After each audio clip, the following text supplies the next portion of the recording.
this being my first winter, I'm totally up for any advice on how to prepare them for the cold weather and what you would recommend.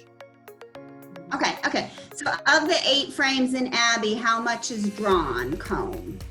Maybe it's 6 of 8 or 7 of 8. Have a gander?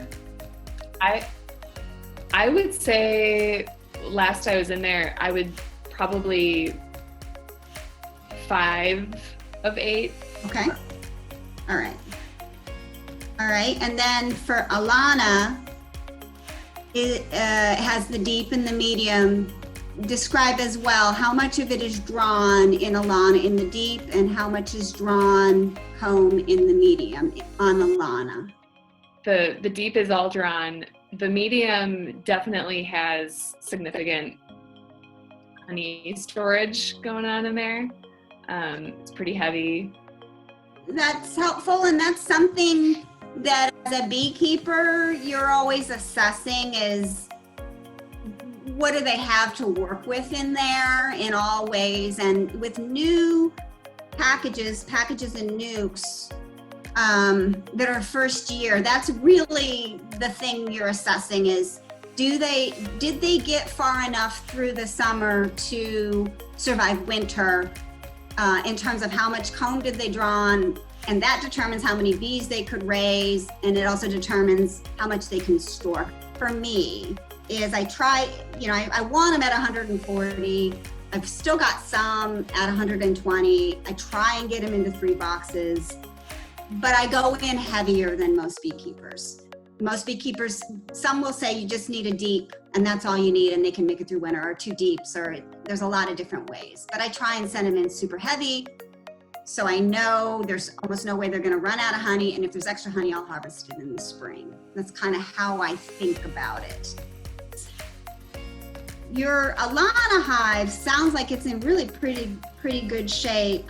100 pounds, if you can keep feeding it, Abby may struggle to survive through winter is the reality. If there's a little bit of bees and there's only 5 frames, it may be a challenge for them to get through winter. And so you when you get in there and assess what else have they done in the last 3 weeks, you're gonna have a couple of choices depending on what you see and what you wanna try to do.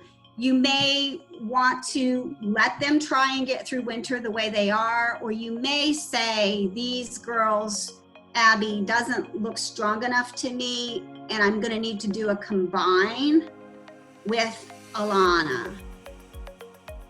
So, question about combining hives and, choosing a queen of the 2, which I already know which queen I would choose because that hive is just friendlier. Nicer. So is there anything I could do with Alana? Is there a way to, are other beekeepers looking for a new queen right now? Or is it just, it's really pretty cutthroat? Yeah? You want Alana? I mean, I do have a hive that is queenless, and I am unsure of what I am going to do with them. Yeah. So maybe that would make my heart very happy. I mean, Theresa, what are your thoughts on that? Is that a possibility that she cage her queen and I put it in mine? Absolutely. In fact, I was going to say never ever pinch a queen. I don't know why. I mean, even a not great queen is better than no queen for somebody who's queenless, especially this late in the year. It's extremely hard to get a queen right now. Me and Liz were talking about this last week, actually. I don't understand though. I just pinched her. I don't have the heart to do it anyway. And I can tell from Liz's expression, she has no interest in killing anything, let a queen that didn't do anything wrong. I mean, so anyway, everything you all are saying is perfect. You pick whichever queen you like the best for all the reasons, and then pay it forward, gift the queen to someone else or sell her if you choose to. But yeah, that would be the way to do it.